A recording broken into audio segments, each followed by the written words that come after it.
Hello everyone, welcome our channel personal tutor. तो आप सभी लोग कैसे हो? आई होप आप लोग बहुत अच्छे होंगे। आज हम आए हैं आपके सामने एक नया टॉपिक लेकर, जिसमें पढ़ने वाले हैं प्रौद्योगिकी और संस्थागत सुधार के बारे में। ये topic class 10th geography NCERT topic है। तो हम इसी क्रम में आगे बढ़ते हुए हम इसको पढ़ेंगे प्रौद्योगिकी और संस्थागत सुधार के बारे में। जैसा कि हमने पिछले वीडियोस में डिस्कस कर लिया है कि भारत देश में कृषि किस प्रकार से की जाती है, कौन कौन सी फसलें होती हैं और किन किन क्षेत्रों में, किन किन जलवायु में वो उगाई जाती हैं। तो उसी क्रम को आगे बढ़ाते हुए हम अब उन फसलों में तकनीकी सुधार और प्रौद्योगिकी और संस्थागत सुधार के बारे में पढ़ेंगे। जैसा कि पहले बताया गया है कि भारत में कृषि हजारों वर्षों से की जा रही है। जैसा कि हम जानते हैं कि जो भारत देश है हमारा, वहाँ पर जो कृषि की प्रक्रिया है वो प्राचीन समय से चली आ रही है। परंतु प्रौद्योगिकी और संस्थागत परिवर्तन के अभाव में लगातार भूमि संसाधन के प्रयोग से कृषि का विकास अवरुद्ध हो जाता है तथा इसकी गति भी मंद हो जाती है। सिंचाई के संसाधनों का विकास होने के उपरांत देश के बहुत बड़े भाग में अभी भी किसान खेती बाड़ी के लिए मानसून और भूमि की प्राकृतिक उर्वरता पर निर्भर होता है। तो बच्चों, हमने समझा कि हमारे पास प्रौद्योगिकी और संस्थागत परिवर्तन के अभाव के कारण जो लगातार भूमि संसाधन के प्रयोग से कृषि का विकास है वो कितना प्रभावित हो रहा है, कितना अवरुद्ध हो रहा है, और इसकी जो विकास की प्रक्रिया है वो धीरे धीरे मंद होती जा रही है। और सिंचाई के विभिन्न प्रकार के संसाधनों की उपलब्धता के बाद भी, यानी इतने एडवांस टेक्नोलॉजी के बाद भी, जो हमारे संसाधन होने के बाद भी आज भी हमारे भारत के जो किसान हैं वो मानसून और भूमि की प्राकृतिक उर्वरता पर ही निर्भर रहते हैं। बढ़ती हुई जनसंख्या के लिए ये बहुत महत्वपूर्ण है। ठीक है, अब जिस प्रकार हमारी जनसंख्या बढ़ रही है तो ये चीज़ बहुत ज़्यादा महत्वपूर्ण चुनौती के रूप में सामने उभर कर आती है कि इतनी टेक्नोलॉजी होने के बाद भी हमारे जो भारत देश के किसान हैं वो प्राकृतिक पर और मानसून पर निर्भर हैं। तो क्या ये संसाधनों का प्रयोग नहीं कर पा रहे हैं या इनके लिए एडवांस टेक्नोलॉजी की पहुंच अभी बहुत दूर है। 60% से भी अधिक लोगों को आजीविका प्रदान करने वाली कृषि में कुछ गंभीर तकनीक एवं संस्थागत सुधार लाने की आवश्यकता है। अब जो 60% से अधिक लोग हैं उनको आजीविका प्रदान करने के लिए कृषि में कुछ गंभीर तकनीकी और संस्थागत सुधार लाने की आवश्यकता आ रही है। स्वतंत्रता के पश्चात देश के संस्थागत सुधार करने के लिए जोतों की चकबंदी, सहकारिता तथा जमींदारी आदि समाप्त करने की प्राथमिकता दी गई है। तो क्या हुआ है कि स्वतंत्रता के बाद देश में संस्थागत सुधार करने के लिए जो जोतों की चकबंदी थी, सहकारिता था तथा जमींदारी आदि समाप्त करने की जो प्राथमिकता थी उनको प्राथमिकता दी जा रही है।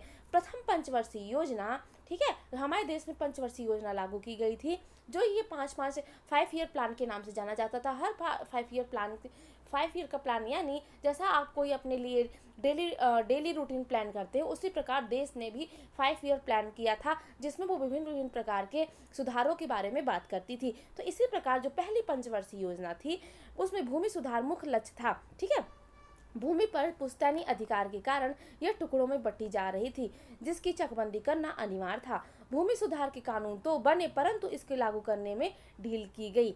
अब भूमि सुधार के कानून तो बन गए, लेकिन जो इसमें लागू करना था उसमें काफ़ी ढील दे दी गई। 1960 और 1970 के दशकों में भारत सरकार ने कई प्रकार के कृषि सुधारों की शुरुआत की।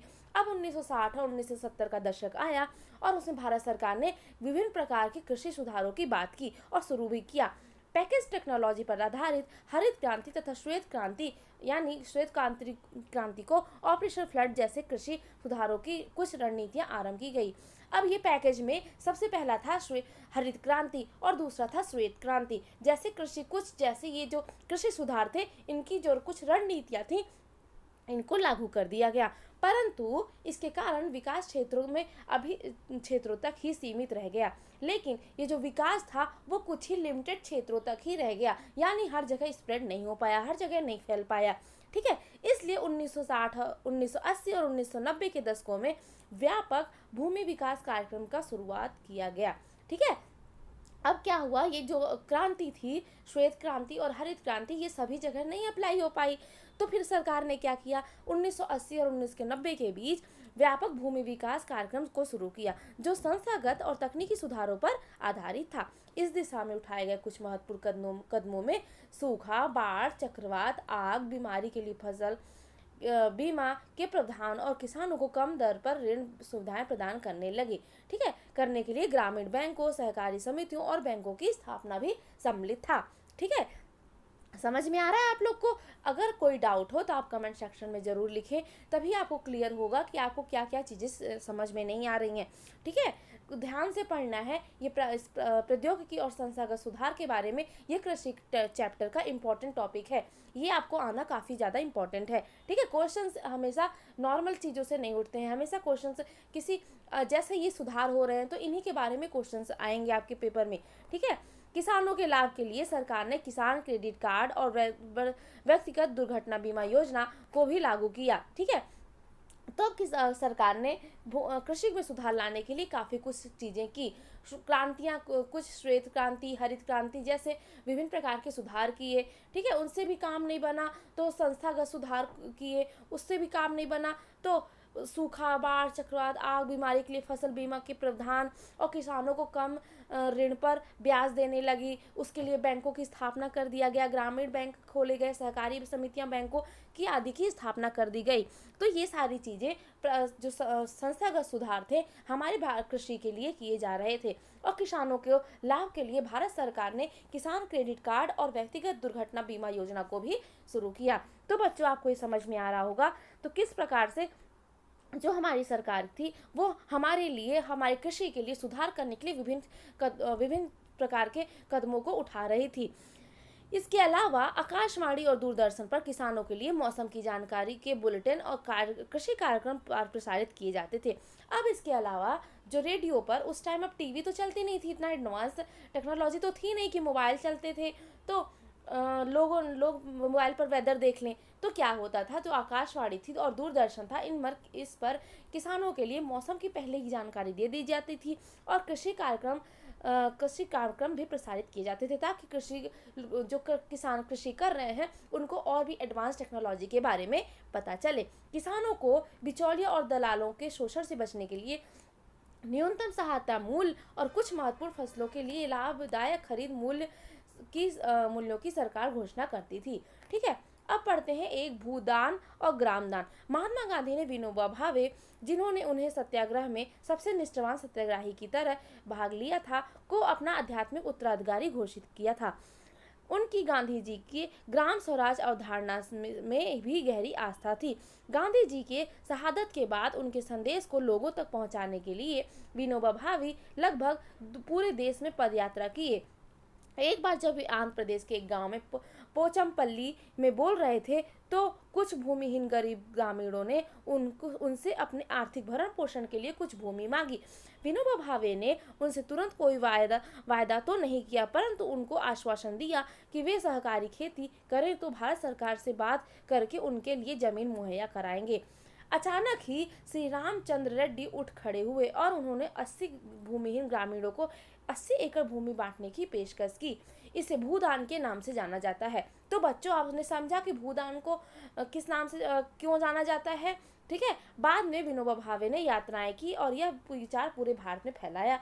कुछ जमींदारों ने, जो अनेक गांवों के मालिक थे, भूमिहीनों को पूरा गांव देने की पेशकश की। इसे ग्रामदान कहा गया, यानी जो पूरे गांव को बांट दिया तो उसे ग्रामदान कहा गया, और जिनमें कुछ भूमि बांटी गई उसे भूदान कहा गया। ठीक है, समझ में आ रहा है आप लोग को?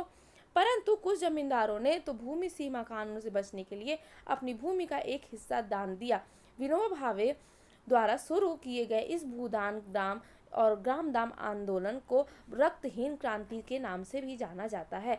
तो बच्चों, आपको समझ में आया कि जो भूदान था, ग्रामदान था और रक्तहीन क्रांति था, उसको किस प्रकार से यह नाम मिला और इसमें क्या क्या चीजें हुई, इनमें किन किन महापुरुषों ने अपना योगदान दिया। ठीक है, तो हमने इस पूरे वीडियो में डिस्कस किया कि जो प्रौद्योगिकी और संस्थागत सुधार है वो भारत में किस प्रकार आया और किन किन सुधारों पर बात किया। आई होप आपको सारी चीज़ें क्लियर हुई होंगी। कोई भी डाउट हो तो आप कमेंट सेक्शन में पूछें और इसको एक बार ज़रूर रिपीट करके रिवीजन किया करें। जो भी चीज़ें मैं पढ़ाती हूँ उसको आप एक बार फिर से रिवीजन करें ताकि आपके वो माइंड में सेट हो जाए। क्वेश्चंस हमेशा लिखने के लिए अगर आता है प्रौद्योगिकी और संस्थागत सुधार के बारे में आप लिखिए तो आपको सारी चीज़ें स्टेप वाइज लिखनी होगी। ठीक है, ये नहीं कि पहले पहले ही लिख देना है कि पंचवर्षीय योजना लागू हुई थी, नहीं, इसके पहले हम थोड़ा प्राचीन समय के बारे में बताएंगे, उसके बाद निरंतर आधुनिकता की तरफ बढ़ते जाएंगे और इन सुधारों के बारे में लिखते जाएंगे। आई होप आपको सारी चीज़ें क्लियर हुई होंगी। वीडियो को लास्ट तक देखने के लिए आपका बहुत बहुत धन्यवाद। Have a good day. Thank you.